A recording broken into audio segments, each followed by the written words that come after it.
بسم الله الرحمن الرحيم السلام عليكم ورحمة الله وبركاته وعن ونكسن بلشة الصوماليات ميل والبا والدنيا دعلي أتكجس وجنتهين كنا سودوا هذا channel كان كورنت استوديو وحقال لي جس وجي مع المهن إن أنكور بحي سفر كيجا وحنا برنامج كنا نكو غرفين دونا ندكو دول مري دونا سفر كي كسب بلامني مقالة مقدشة عاصمة الدلكا إلى مقالة نيو دلهي ودن كني إنديا walaalyaal runtii 22 bishan ayaan ka soo ambabaxay magaalada Muqdisho ee caasimada dalka waxa garoonka Muqdisho caawinayay oo gudaha ila imaaday oo aanan ii ogolaanin inaan keligay soo ambabaxo walaalkay Deeq Ciise iyo tiimkiisa Kaafi iyo walaalkay Farxaan waxaan leeyahay walaalyaal guuleysta gudaha garoonka runtii hawshiisa si dardar leh ayay ku socotay hasa ahaatee waxaan rabaa inaan bal hal commenti aan idinka siiyo dhinaca garoonka waxaa jiro counterka marka la yiraahdo qofkii uu soo degdegayaa wuxuu isleeyahay laga xirin yaan laga buuxinin laakiin waayii hore waxaa jiri jirtay qofka counterka fadhiya markii dhowr kiilo ay dheeri kugu tahay ama tusaale ahaan hal baag kiilaadka ay dheeri ku yihiin adoo idinko laba qofood oo hal baag wata waxa suurtagal ah inuu ku dhaw ka saar muxuu rabaa bac meesha taala in la gato muxuu rabaa bacdi aad gadatay haddana hadhow inuu ku dhaw duub taana runtii aad bal looga qurux badan yahay waxaa jirtay in aad arkaysid gudaha garoonka hooyo Soomaaliyeed oo dharkii ay wadatay ka kala dadaadanayaan muxuu ay sheeg waxaan maamo kamid ah ku dhaahooyo dhara ka daatay wadnaga dhaaf dadkii waxay noqdeen confused wax kale maahan dadku waxay u baahan yihiin naxariis u baahan yihiin hadii la naas nuujinayo qolyaha bacaha qolada maamulka xoogaa waxa ka bedelaano waayo waagi hore lacag yar la bixin jiray hadii lacag baag xitaa wax dheeri ay yihiin laakiin hadda adoon wax dheeri wadan ayaa lagu leeyahay baagan haduu 20 kiilo ka badan yahay waa inaad muxuu ay sheeg meesha dhan aad ka saartaa wuxuu ku jiro si bac kala u gadatid bacdi marka keenta hadhow hadana bacdo kala lagu duubaa $5 xitaa ma ahan $10 waay waxaan waa xirxiray waa duduubay lagu leeyahay marka naas nuujintaasna xoogaa yar waxaan isdaabal comment ka yarsi runtii safarkaygu waxa uu ku wajahnaa Muqdisho ilaa Addis isla maalintiiba waxaan soo gaaray magaalada Addis Ababa waxaa jirtay walaalayaal inta aanan xamar ka soo bixin ina aad u diyaarinay ina isku xir sameynayay bal muxuu ay sheeg armad muxuu ay sheeg magaalada Addis hotelkii lagu sii qabtaa dadaalaan waday laakiin markaan gudaha garoonka imaaday wixii oo dhan hal bacaad lagu leesan noqdeen laakiin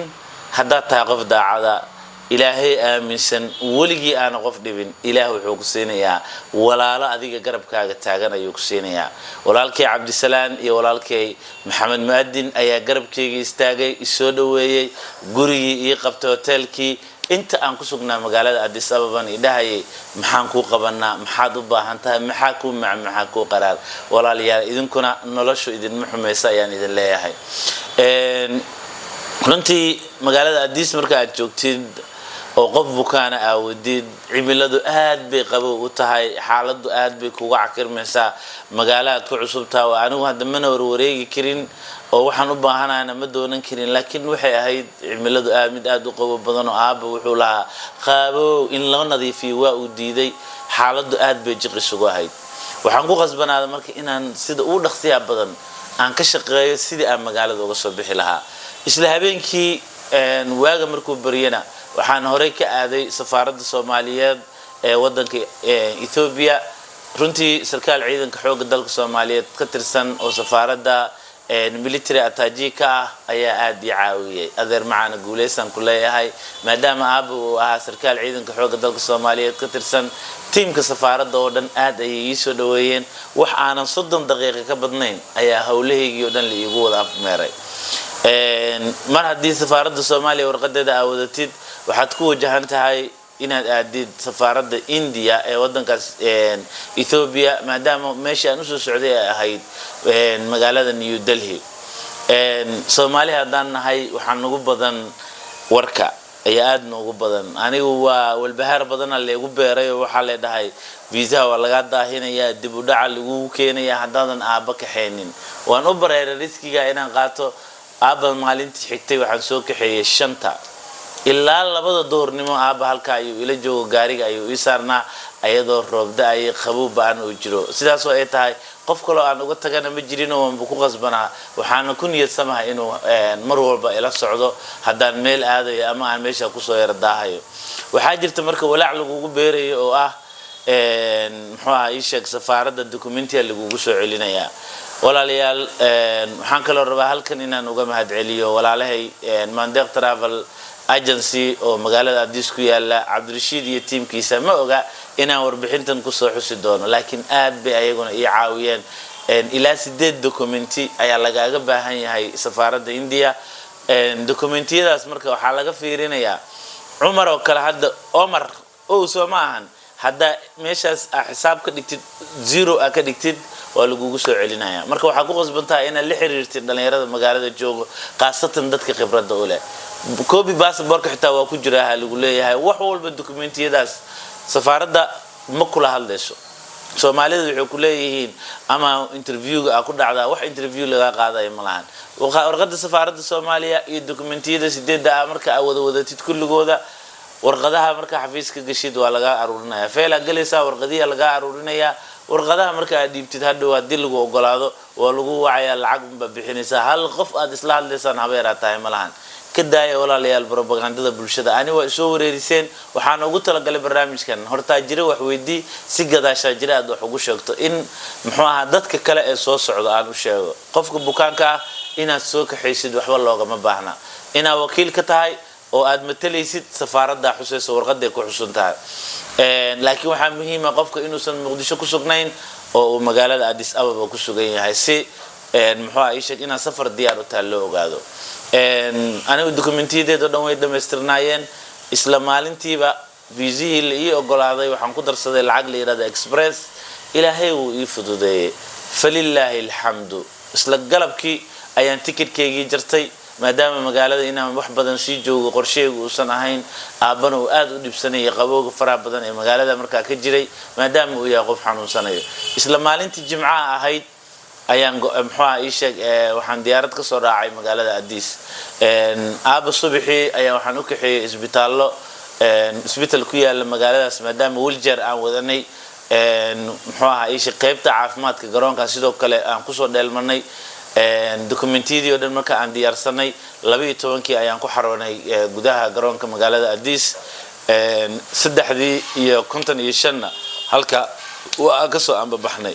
falillahi alhamdu waxaa jirta marka safarka India iyo Addis aad ayuu u dheeryahay aaba maadaama uu 9 aan istaajiyay oo shaqo geliyay oo documentation iga kala dhinaayeen oo aan toos u soo gudbiyo waxaan islahay ama aad ugu dhibtooda safarka alxamdulillah ilaahay uu ii fududeeyay wax badan oo culeysana safarka kamaanan arkin waxaan soo gaarnay garoonka magaalada Delhi 10ka fiidnimo marka anaga ay noo tahay 4 saac habeenimo laakiin magaaladan markaas waxay u tahay kowda ay u tahay xilliyada ayaan soo caga dhiganay ilaa labadii ayaan muxuu ahaayay gudaha garoonka ku jirnay laakiin waxa jiro documenti kale oo muhiim ah oo aan lagaaga baahnayn laga weydiinaynin garoomada kale oo dhan inta ku jirtay laakiin marka aad garoonka magaalada Delhi soo gaartid lagu weydiinayo documentigaas waa warqadda yellow paper-ka oo jaalaha ah muqdisho hada ka soo qaadatay hada Addis ka soo qaadatay ilaasho anigu maadaama kaligii aan ahaa aabana aan waday ciriiri fara badan ayaa waxaan dareemay baaritaanadii iyo wixii oo dhan hal documenti oo kii aaba ah oo yellow paper-ka aan yara waayay muxuu ahaa ii sheeg ilaa hadana ma arkin laakiin se meel yaro gooniyaha geesa la geesto waxa lagu dhahay yellow paper-ka waxba ka jiro laakiin alxamdulillah aniga mar walba adkaarta iyo tasbiixda ayaa wehel ii ah حسبنا الله ونعم الوكيل بسم الله الذي لا يضر مع اسمه شيء في الأرض ولا في السماء وهو السميع العليم وحاصلا حجاب واي مركا isla markii hore leega muxuu ay sheeg leega soo fasaxayo wax badan leema sii haysan karin qof bukaan ina wadana way u jeedeen alxamdulillah waxa gudaha garoonka igu sugeysay oo igu sugayeen iraahdo walaalahayga qaaliga ah walaashay muhiim yariisay iyo walaashay Firdaws oo habeenkii oo dhan halka ii taagnaa runtii ayagana abaalkooda waxaan ku gudo ma garanayo magaalada Delhi muxuu ay sheeg markii aan soo gaarnay ani walaashay muhiim xilliga aaba aan quraacda siinay ayaa waxaan isku dhufsanay bal haddii ka warama aad nasataan wixii ka dambeeyay axadda waxaan go'aansanay isla zabdigi inaan isla subaxii oo aan nasanin inaan isbitaalkii hore ka aadno waxaan wajahnay isbitaalka weyn alla weyn ee Max oo aan ku wajahnayn dhakhtarka neerfaha halkaas ku sugan kadibna waxa uu noo diray check up guud ayuu noo diray check up kaas oo runtii kombiyuutaro dhiiga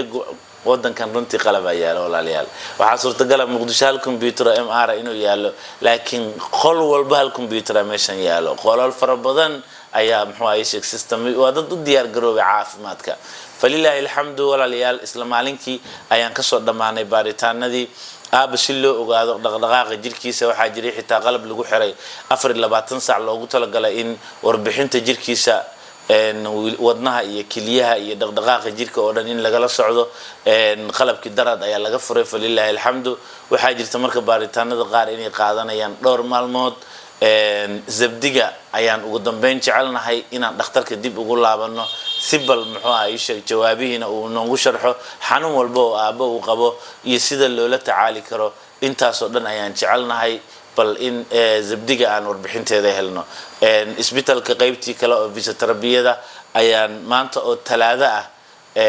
ayuun baan nasiino ku yara jiraa arbacada haddii Allah awood leh uu qadaro ilaa zabdiga laga gaarayana qaybta fisioterapiyada ayadana si bilaabi doona qaybta fisioterapiyada iyo jawaabaha dhakhtarkana barnaamij kale ayaan idinkaga soo sameyn doonaa oo aan idin soo gudbin doonaa waxa jira su'aalo dhowr ah oo la soo weydiinayay iyo arrimaha qaar oo muhiim ah inaan muxuu ahay sheeg rabo inaan barnaamijkan uga faa'iideysto jawaabana aan ka bixiyo biidhnillaahi albaari dad badan baa waxay soo weydiinayaan koronto ma ku dhamaaday contribution kaagi waatan aa wajahday muxuu ahay sheeg wadanka India runtii anigu markii horeba ujeedkaygu ma ahayn lacag waxaan focuska saari jiray ducada walaalka ee maqan runtii wax badan ayay tartaa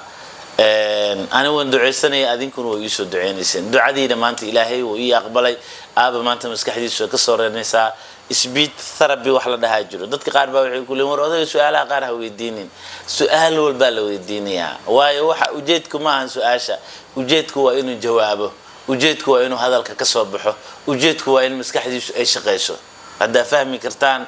waa fahamteen hadaadan fahminna maydan fahmin macnaha commentida qaar oo ujeedo adiga commentida aadan u akhriyaa inkastoo aan u jawaabaynin dadka qaar ee cunsuriyiinta laakiin qofkii walaala ee commenti aaba intuu ka naco su'aal soo weydiiyo waan uga jawaabayaa waayo way naga dhaxaysaa inaan ka jaahil bixiyo xaq bay ayagana u leeyihiin laakiin dadka qaar oo ma jawaabo waadna dareemi kartaan oo adinkuba iima ogolaanaysaan inaan jawaabo siiyo waxa jirta walaalayaal runtii anigu lacagaha igu maysan filnayn laakiin haddii aan sameyn lahaa lacagta inta aan hayo aan dhihi lahaa aaba Muqdisho ku baxnaaninaya waan sii joogaya cadawga iga guuleysan lahaa waxa la dhihi lahaa awalba meel umuusan soconin lacag uu raba la dhihi lahaa anigu waxaan diyaar u ahay inta aan hayo ilaa meesha ila gaarto muxuu ahay sheeg aaba inaan kula dadaalo hortiina iyo Allah hortiisa waxaan ka ballan qaadayaa lacagaha contribution ka ee hooyooyinka Soomaaliyeed ay soo dirsadeen ay muxuu ahay sheeg runtii hadda maqli jirteen qof bini aadana la maal gashta hadda maqli jirteen waa aniga qofka la maal gashtay falillahi alhamdu walaalo Soomaaliyeed ayaa imaal geliyay waxay ugu maal gelinayaan wax kala ma ahan inay xaq Allah wax u hormarsadaan inaan aniguna duco shaqeysto furihii jannadan gacanta ku haystay waxa leegu dhahay furo adiga leegu taala shaqeyso adiga ku taala anagu garabkaagan taagannahay ducaan kula garab taagannahay hiil iyo hoon kula garab taagannahay waxa jirtay runtii xilli aanan inta soo gaarin waxaan rabaa inaan xoogaa dib u yara laabto Muqdisho markii aan tagay waxa iga istaagay contribution-kii oo dhan waxa jiray dad aanan muxuu ahay sheeg wanaaga iyo horumarka jeclayn oo caqabad igu ahaa oo sidii ay u istaajin lahaayeen wicitaano sameynay anna wicitaano maana sameyn karin oo xaaladan isaga jiray waxa jirtay runtii dhalinta Muqdisho Ilaahay idin dhowro Ilaahay waxa jeceshiin ha idin siiyo kama aanan fikri jirin xiliyadaas mooto bajaaj subax walba markaan soo kaco 0.20 0.25 0.5 $1 iyo waxa la midka ah ay igu dhiirigelin jireen telefoonka wixii lacagaha waaweyn inta ka bixiya account-ku ku shubo ayaa waxaan sameyn jiray isagoo faaruq soo reeban jiray awoodda Ilaahay wuxuu qadaray in muxuu ahaa ii sheeg aanan ka walwalin anoo telefoonkayga everya markaan soo baxo in micnaha walaal Soomaaliyeed oo Muqdisho jooga aan ogaa inuusan waxba haynin laakiin si uu uga qayb qaato gurmadka aabe inuu soo dirayay muxuu ahaa ii sheeg lacag aad u yar walaal waan ka qabaa qaarkood ma aan wici karin qaarkood waa aan wici karay qofkii yiraahdo walaal muxuu ahaa ii sheeg ducadan kugu soo kaalmeynaya qofkii yiraahdo walaal intaas iga tabara walaal anigu focuskayga lacag ma ahayn waxay ahayd bal horta inaad ila dareentaan waxa aniga aan markaa dareemayay oo ah in muxuu ahaa ii sheeg garabkayga la soo istaago maadaama dad badan ay garabkayga ka baxeen hal qof adoo garabkayga soo istaago aad baan ugu farxi jiray ma sha Allah walaalayaal dhalinta Muqdisho ilaahay shaqaha idin siiyo abaalkaasna waan idin hayaa dhiirigelinta in muddo aad soo dhiirigeliseen walaalayaal noloshu idin muxumayso ayaan idin leeyahay qof walba oo dhalinta Muqdisho oo maalmahaas aadka ii dhiirigeliya hadoo muuqaalkan daawanayo waxaan ku leeyahay walaal guuleysan ku leeyahay runtii kadibna waxa dhacday in hooyooyinka Soomaaliyeed ee qurbaha ku dhaqan ay soo garab istaageen ay dhiirigeliyeen ilaa iyo maantadan wallahi thumma wallahi WhatsAppka kama baxaan oo waxay taagan Cabduqaadir garabkaagan taaganahay hore u soco wiilkeennii tahay dib la'aan ku dhalnay qaarkood waxay leeyihiin ubadka aan dhalnay waan ka jecelnahay Allah idin xafido Allah idin dhowro Allah idin karaameeyo kuwii jannatul firdaws al-a'la ku kulmo biidnillahi al-bari Allah inaga wada dhiga dhamaanteen walaalayaal runtii anigu contribution-kiyon iyo dhameystirnayn ayaan waxaan ku dhiiraday inaan soo aado wadankan alxamdulillah hadartaan diyaaradaha Muqdisho ilaa iyo magaalada Addis muxuu ahaa ii sheeg Addis ilaa iyo India iyo hoteeladii aan deganaa iyo safarkayga lacag $2,000 ay iga soo baxday falillahi alhamdu intaan soo beeqaamin karo waa soo beeqaamiyay marka aan India imid isbitaaladii check up ka guud iyo kireyntii gurigii iyo qalabeyntiisii $1,500 ay iga baxday halkan nolosha iyo maciishada aad bay u jaban tahay laakiin isbitaalka ayaa wuxuu noqon doonaa wax qarashaad fara badan oo kaaga baxay iyo daweyntiisa $3,500 ay idin sheegay ma aha baahideyda mana ah lacagta aan gacanta ku hayay ee lacag yaran u haya aabo oo ilaa iyo muddo bila aan ku sii baxnaanin karo ku sii xanaaneyn karo inta aan ku suganahay magaaladan Delhi waan jeclaa inaan 2 bilood iyo 3 bilood aabo aan sii baxnaaniyo laakiin meesha iiga go'i rabto inta tikitka ah ayaan ka soo reebayaa inta kala aaba kama hakran doona biidnillahi al-bari waayo aniga markii horeba dhaqaale ujeedkayga ma ahayn ee wuxuu ahaa inaan duca shaqeysto waxaan ugu talagalay in muxuu ahaa ii sheeg aan noqdo noloshayda inta ka dhiman hadeeba nolol ii qoran tahay noloshan beenta ah xilliga ay go'i doonto ilaaba oge hadeeba nolol ii dhiman tahay inaan bal qof duceysan oo bulshadii oo dhan ay jeceshahay inaan muxuu ahaa talaabta aan ku guuleysto waayo guusha iyo riyada aan hiigsanay aniga walaalayaal ilaabana ma hadda iskala runtii magaaladan Delhi dhalinta joogta aad bay ii soo dhaweeyeen marka aan laamiga fuulo kale waxaad arkaysaa in leeyahay koronto aaba soo yahay waa su'aasha ugu horeyso ee qof walba walaal uu weydiinayo aad bay runtii ii soo dhaweeyeen wiilal iyo gabdhaba waxaan idin leeyahay walaalayaal guuleysta sida aad ii jeceshihiin intaad ila jeceshihiin dhalinta reer Delhi Allah subhanahu wa ta'ala ha idin jeclaado halna idin la jeclaado inta xanuunsan adigu naftirkiina xanuuno kala duwan iyo waxba idinku weer xiriiro marka ardayda laga soo tagay walaalayaal idinkuna inta idinka xanuunsan qof walba xanuunsan Allah inoo caafiyo ayaan leeyahay biidnillahi al-bari waxa isweydiin mudan mar hadii qarashaadka aysan ku dhameystirnayn anigu runtii waan jeclaa inaan inta xamar aan joogo xogaa waxaan lugta isku yeera dhigay ama contribution-ka ku dhameystirnaa laakiinse Allah subhanahu wa ta'ala imam mooga aniga waan aaminsanahay hadiiba ay xaq alla ka qoran tahay inuu dhameystirmi karo hadaysan xaq alla ka qornayna inta aan qaban karo la yukallifu Allahu nafsan illa wus'aha laha ma kasabat wa 'alayha ma iktasabat wax alaala wixii awoodeeda ah ee karaankeyga ah ee aan qaban karo maadaama bini aadan ahay iyo dadaalka walaalaha Soomaaliyeed ee garabkeyga taagan ay dadaali karaan ayuun baan anigu dadaalaya insha Allah wali anigu lambarkeyga Muqdisho halkan ayuu ku qoran yahay wali uu shaqeynaya wixii contribution ay aabahan Soomaaliyeed aad kaga qayb qaadanayso halkaas ayaad ugu ridi kartaa ayaad kaga qayb qaadan kartaa dalmar ayaa iigu furan halkan ayaan ka maamulaya halkan ayaa fariin walba oo soo dhacda aan ka arkaya muxuu ahay sheeg haddii allaha awoodda uu qadaro lambar kale oo Indiana waa aan qaatay WhatsApp-ka lambarkan igala soo xiriir haddii India aad ku sugan tahay si lambarkayga aan ku siiyo biidhnillaahi albaari marka walaalayaal haddii ilaha awoodda uu qadaro zabdiga ayuu soo bixi doonaa wax walba oo information ah oo warbixin ah xanuun walba oo aabbo uu qabo iyo wax walba oo ku xeeran fisioterabiyada iyo jawaabaha dhakhtarka waxaasoo dhanna barnaamij kale ayaan idinkaga soo diyaarin doonaa ma jeclayn inaan idinku yara dheeraado barnaamijkan runtii barnaamij kale ayaa ku xiga oo ah fisioterabiyada wiilkii ii sameynayay walaalkay Ibrahim Aweys oo runtii riyadan rumaynteeda rajada caafimaadka Aaba Cali Xuseen aan India u keenay qaybteedii Muqdisho runtii qayb weyn ka soo qaatay gacanta iyo sidii loo furfuri lahaa maanta aaba dhabarka kor ayuu u qaadi karaa marka aan bambaska ka bedelayo aad buu ii caawinayaa dhaqdhaqaaq maanta uu ii sameyn karaa falillaahi alxamdu taana ilaahba maadis kale maskaxdiisu hadda way soo laabanaysaa falillaahi alxamdu haddana waxaan rabaa inaan u bilaabo quraan saarkii insha Allah magaaladan aan joogno ayaan waxaan ka raadinayaa culimo sibal aabo quraan saarkii aan ugu joogteeyo insha Allah daweyntina aan ugu sameeyo haddii allaha awoodda leh uu qadaro waan dadaalayaa inta aan dadaali karo walaalayaal waxaa suurtagal ah in muxuu ahaa sheeg aan firaaqo u waayo muuqaalka sheergareyntiisa adinka leedinka rabaa maadaama aniga bukaan oo jiifo mashquul aan ahay inaad sheergareysaan youtuberadii aan ku soo tiiriyo tacbeelay ee aan muxuu ahaa sheeg meel fiican soo gaarsiiyay hadday maanta muxuu ahaa sheergareyn waayeen oo qaarkood walaalkay